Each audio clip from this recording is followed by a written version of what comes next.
هي وصلت من اتحاد غرب اسيا انه يحاول باي الطرق انه يكسر المنتخب اليمني. طب يا جدعان ما بلاها بطوله، نشوف المنتخب مين اللي انتوا عايزين تدوا له البطوله وتقول له الكاس اهي اهلا وسهلا، بدل ما تجيبوا اللعيبه من دولها وتلموا المنتخبات وتلموا ومصاريف ومواصلات وطيارات ونيجي نلعب في الاردن على ايه كل دوت النهارده وبعد المباراه. طبعا المباراة الأولى اليمن فاز على سلطنة عمان 3-1. قال له الله، هو المنتخب اليمني هيكسب كده كده البطولة؟ لا، لازم نعمل حاجة. وطبعا بعد ما اشتكى الاتحاد العماني لاتحاد غرب آسيا قالوا لا، ده اليمن عندها لعيبة كبار في السن، اليمن بتشارك بلعيبة كبار. وبالفعل تم عمل رنين مغناطيسي مرة تانية على لعيبة المنتخب اليمني فقط المنتخب الوحيد اللي اتعمل عليه الكشف المغناطيسي مرتين. كل الناس عملت قبل البطولة حتى المنتخب اليمني، والسن والأعمار السنية كلها تمام، ما فيهاش أي مشكلة، ده عادي ده طبيعي. ولكن إنه بعد شكوى وأنت نفسك عامل، هو انت عايز تخرج المنتخب اليمن ولا ايه مشكلتك؟ ما فيش مشكلة. بالفعل عمل الكشف المغناطيسي وقال ايه؟ عندنا 2 لعيبه كبار في السن. طب ليه ما طلعتهمش في الاول؟ لو هم فعلا كده؟ ولكن لا، لازم نضعف منتخب اليمن. وبالفعل المنتخب اليمني قابل المنتخب السعودي وخسر منه ب3 أهداف مقابل هدف. قالوا بس الحمد لله كده المنتخب اليمني هيخرج. ولكن ال3 أهداف اللي احرزها المنتخب اليمني في المباراه الاولى كانت كفيله ان تصعد بيه الى نصف النهائي رفقه المنتخب السعودي اللي تصدر المجموعه.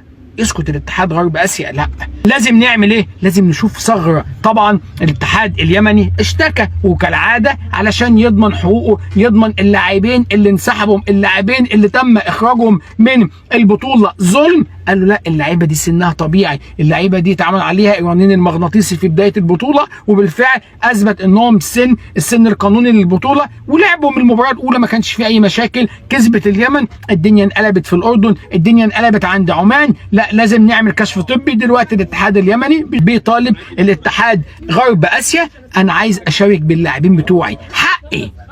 يخش الاتحاد العماني يقول لك لا، اليمن كسبتني بلاعيبه كبار في السن، انا عايز ال3 نقاط وانا اصعد بيهم انا كمان افضل تاني. يسكت الاتحاد الاردني؟ قال لا، انا معايا 3 نقاط وانا اولى ان انا اشارك. طب 3 نقاط ازاي؟ ده المنتخب اليمني صاعد في المركز الثاني بفارق الاهداف عن المنتخب الاردني.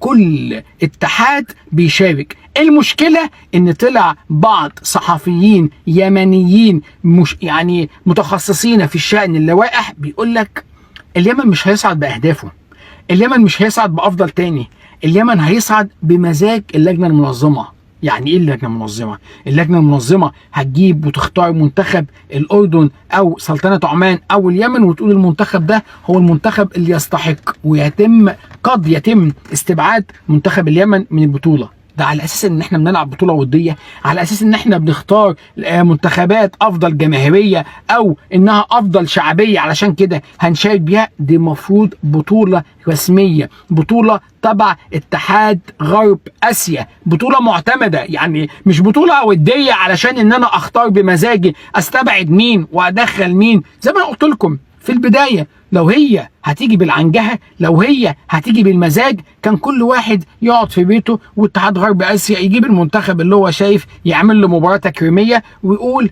دوت حامل اللقب، دوت حامل البطوله. بما انك عايز تقصي بكل الطرق منتخب اليمن، هي باينه كده، باينه ان كله عايز يقصي المنتخب اليمني. يا جدعان منتخب اليمن ده منتخب محترم، منتخب اتلم في شهر وعامل الاداء ده وعامل النتيجه دي رغم الخساره النهارده. ولكن منتخب اليمن قدم له لعيبه، قدم له بطوله، قدم له العوامل اللي اتقدمت لكل المنتخبات دي، والله يكتسح كل المنتخبات اقل نتيجه 3 و4 زي ما عمل مع منتخب العماني في المباراه الاولى. اتحاد غرب اسيا عايز ايه؟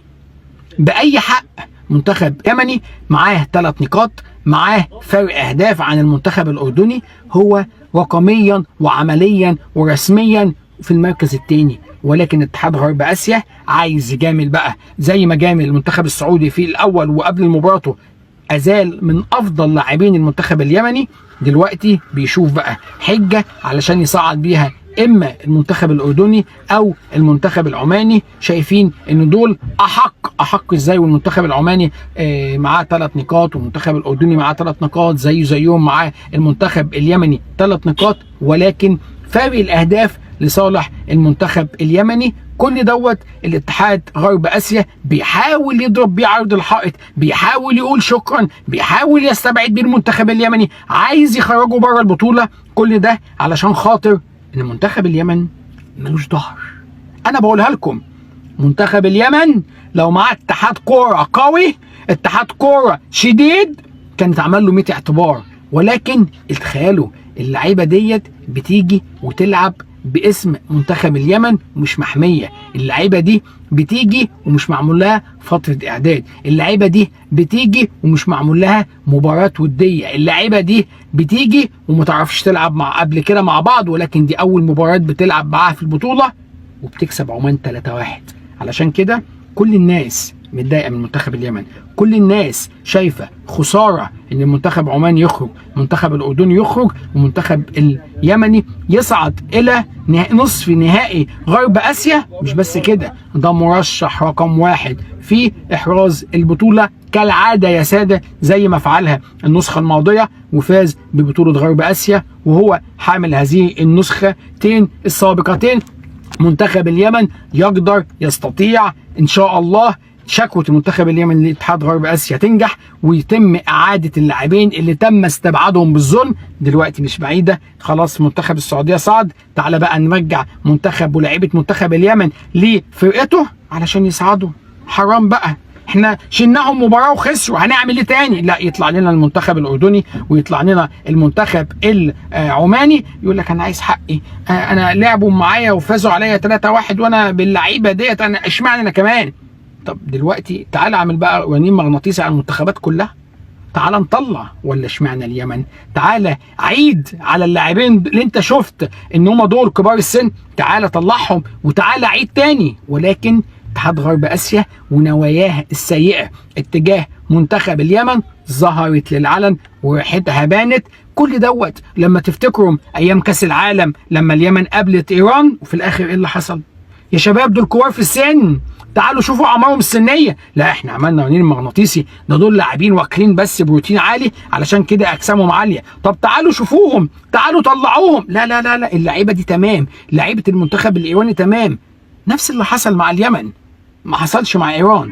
كنت تعمل كشف طبي، ولكن ازاي ايران اطلعها من البطوله؟ ازاي ايران اتخرجها وهي عندها لعيبه كبار في السن؟ لا لا لا لا، احنا عملنا الكشف الطبي وعملنا رنين المغناطيسي في اول مباراه والدنيا شغاله والدنيا مظبوطه. اما ان اعملوا منتخب اليمن اعملوا مره واثنين وثلاثه واحاول اطلع اللعيبه منه واحاول اقصيها خارج البطوله، اصل ده منتخب اليمن. بشكركم شكرا جزيلا.